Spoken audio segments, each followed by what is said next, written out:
سر آپ نے ذکر کیا چند خوبیوں کا، شجاعت کا، سخاوت کا، مہمان نوازی کا، انسانوں پہ احسان کرنے کا، جو خوبی ان سب کو ممتاز کرتی ہے اس سے پہلے کہ کوئی کام ان کا نظر آئے، وہ ان کی وجاہت اور ان کا حسن اور وہ ماتھے پہ چمکتی ہوئی نورانی لاٹ جس سے پتہ چلتا تھا کہ یہ جد الانبیاء ہیں۔ ہم حضرت ہاشم عبد مناف کا ذکر کر رہے ہیں، اتنے حسین تھے کہ لوگ کہتے تھے کہ یقین نہیں آتا، سبحان اللہ۔ اور اس قدر سیرت حسین تھی، اور چھوٹی سی عمر تھی، قریش کی شاید ہی کوئی خاتون ہو جو ان سے شادی نہ کرنا چاہے، مگر پھر شادی جو انہوں نے کی، ایک تو مکے میں کی اور ایک جا کے جن سے سرکار کی مدینہ، میں صرف چاہ رہا تھا کیونکہ اس سے ہماری اگلی شخصیت کے لیے ایک پس منظر پتہ چلے گا۔ آپ کی جو شادی ہوئی ہے جس سے حضرت سیدنا عبد المطلب پیدا ہوئے، وہ مدینہ طیبہ میں، اور مدینہ طیبہ کے بنو خزرج کے خاندان کے اندر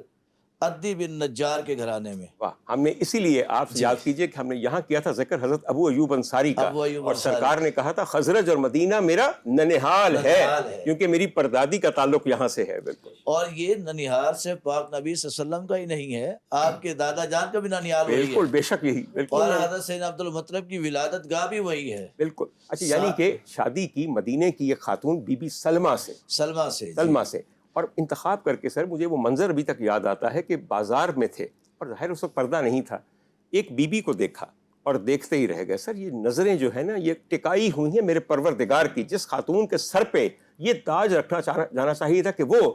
جد نبوی ہیں، تو ان کو معمولی خاتون تو نہیں، اور پہچان کے لیے پردادا کو دیکھنا تھا۔ انہوں نے پہلے پوچھا کہ یا کسی کے نکاح میں، انہوں نے کہا نہیں، یہ بیوہ ہیں۔ انہوں نے فوراً رشتہ بھیجا، انہوں نے فوراً قبول کیا، اور چند دن کے بعد وہ حمل سے ٹھہر گئی۔ بالکل، پھر اس کے بعد سر کیا ہوا؟ اس میں ڈاکٹر صاحب یہ ہے کہ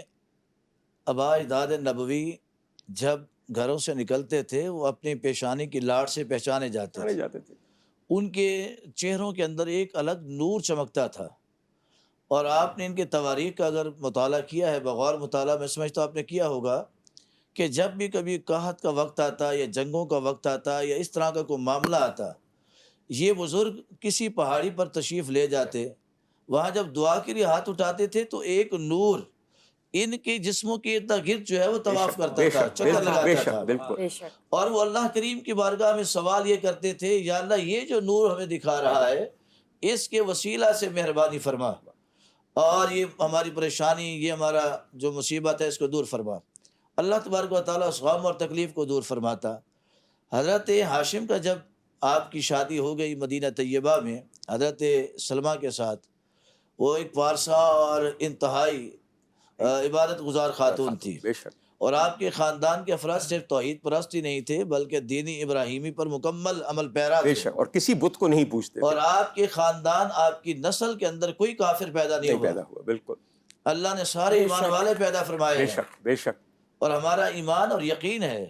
کہ اگر اللہ تبارک و تعالی جل شانہ کسی کی قسم اٹھا رہا ہے تو وہ قسم بے معنی نہیں ہے، یقیناً، یا رب قسم کسی ایسی چیز کے نہیں اٹھاتا جس کی اہمیت نہ ہو۔ بے شک، محبوب زمین پر قدم رکھتے ہیں، زمین اتنی اعلیٰ ہو جاتی ہے برکت والی کہ رب اس کی قسم اٹھاتا ہے، اور جن جسموں کے اندر نبی کا نور رہا، جن جسموں کے اندر نبی کریم صلی اللہ علیہ وسلم کا وجود رہا، وہ جسم کتنے عظمت و تو حضرت سلمہ سے نکاح ہوتا ہے۔ اللہ تبارک و تعالیٰ ان سے پاک نبی صلی اللہ علیہ وسلم کے پیارے دادا جان حضرت سیدنا عبد المطلب، بالکل، آپ کی ولادت ہوتی ہے۔ آپ کی ولادت جب ہوتی ہے، جیسے آپ پروان چڑھتے ہیں تو آپ کے والد گرامی اس دنیا سے پردہ فرما جاتے ہیں۔ بالکل، میں خواتین حضرات آپ کو ذرا یاد دلا دوں، اگر میں کسی سے یہ پوچھوں کہ ہمیں نشان بتائیے قبر کا کہ حضرت ہاشم کی قبر کہاں ہے، جو سرکار کے جد اعلیٰ ہیں، تو لوگ ادھر ادھر دیکھیں گے، کہیں گے، کئی تکے ماریں گے سر کہ بھئی جنت البقیع میں ہے یا جنت المالا میں ہے۔ وہ وہاں نہیں ہے سر، وہ یقین کیجئے جہاں آج کل آگ لگی ہوئی نا غزہ، وہاں پہ ہے بالکل، اور اس کا بھی نشان معدوم ہے اب سر۔ بالکل، چونکہ غزہ کے اندر ہی آپ کا انتقال ہوا۔ اور یہاں پر ایک میں بڑی پرکیف بات بتانا چاہوں، بڑی راز والی بات ہے کہ جب حضرت ہاشم کا ہوتا ہے نا ولادت ہوتی ہے تو دو بھائی آپ اکٹھے پیدا ہوتے ہیں، جڑوا، بالکل جڑوا، بالکل، اور وہ پیدا، ایک عبد شمس اور ایک آپ ہوتے ہیں۔ بالکل، آپ کی جو اپنا پاؤں کی ہتھیلی تھی وہ عبد شمس کی یہاں پر تھی، چہرے کے چپکی ہوئی تھی، چپکی ہوئی، بعد میں اس کو تلوار کے ذریعے سے الگ کیا گیا، بالکل، پھر اس سے بہت سارا خون بہا رہا۔ اور اس میں جو راز کی بات بتانے جا رہا ہوں، اس دور کے چونکہ وہ نجومیوں اور کائنوں کا دور تھا، نجومیوں سے پوچھا گیا اس میں کیا راز ہے، کوئی اس میں حکمت ہے؟ انہوں نے کہا ہاں، یہ ان دو خاندانوں کے درمیان ایک جنگ و جدل، ایک خونریزی کا سلسلہ شروع ہوگا جو بہت عرصے تک جاری رہے گا، بالکل، اور وہ چلتا چلتا چلتا چلتا حضرت عباس بنی ہاشم ان کے درمیان اور یہ بنو امیہ ان کے درمیان یہ سلسلہ رہا، اور 133 ہجری میں جب بنو امیہ کو حکومت ملی، پھر ان کو سخت قسم کی شکست فاش ہوئی کہ ان کی وجاہت بھی ختم ہو گئی، روب اور دبدبا بھی ختم ہو گیا، پھر اس کے بعد جنگ و جدل ختم ہو گیا۔ یعنی کہ بنو ہاشم بنو امیہ ایک ہی خاندان کے تھے، مگر ساری رفتیں اور ساری عظمتیں تھیں وہ بنو ہاشم کے حصے میں آئیں۔ حضور والا اب یہ مجھے بتا دیجئے کہ مدینے میں ہیں اور سرکار کے دادا حضور جناب حضرت عبد المطلب رضی اللہ تعالیٰ عنہ کی پیدائش ہو گئی ہے، اور وہ بھی در یتیم ہیں۔ در یتیم ہے، دیکھیے نا، میں غلط تو نہیں کہہ رہا، میرا نہیں خیال کہ کبھی ان کے والد نے ان کو دیکھا ہو یا انہوں نے اپنے والد کو دیکھا ہو۔ بچپن ہی کے اندر شیرخواری کی عمر میں آپ کے والد اس دنیا سے پردہ فرما گئے۔ بے شک سر، بالکل۔ تو آپ کی جو کفالت ہے آپ کے چچا مطلب نے کی، کیا بات، مطلب انہوں نے پرورش کی، پھر 7 سال کی عمر کے بعد وہ آپ کو لے کر مکہ المکرمہ آتے ہیں۔ ذرا سے یہاں پہ میں، چونکہ یہ ہے خاندانی بہت سارے رشتے،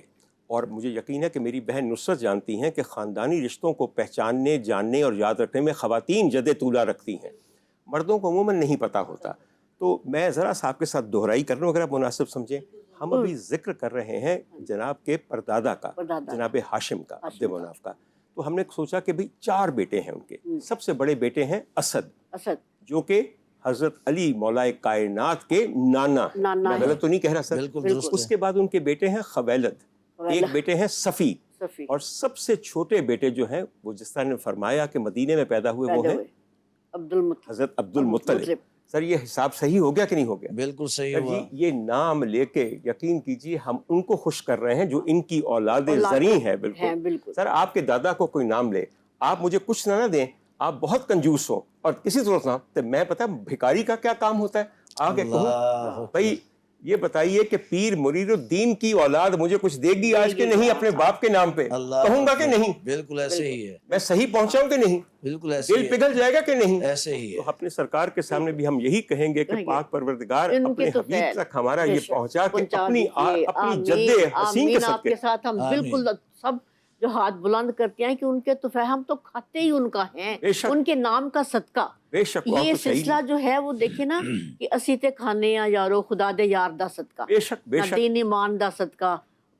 ان کے نام کا۔ تو ان کے پھر جو باوجداد جو تھے، آپ نے بڑا اچھا، یہ واقعی اگر ہم اس کو باقاعدہ سے ریپیٹ نہ کریں یا دہرائی نہ کریں تو ذہن سے چلے جاتے ہیں۔ میرا بھی چونکہ ایک لنک رہا ہے، جیسے ان کو سکھانے کے لیے وہ حضرت علی علیہ السلام کی والدہ نا فاطمہ بنت اسد، وہ دیکھیں نا وہیں سے، اور وہ اسد کا اپنے کے جیسے شیر کے لیے، تو دیکھیں حضرت علی علیہ السلام کا لقب اسد،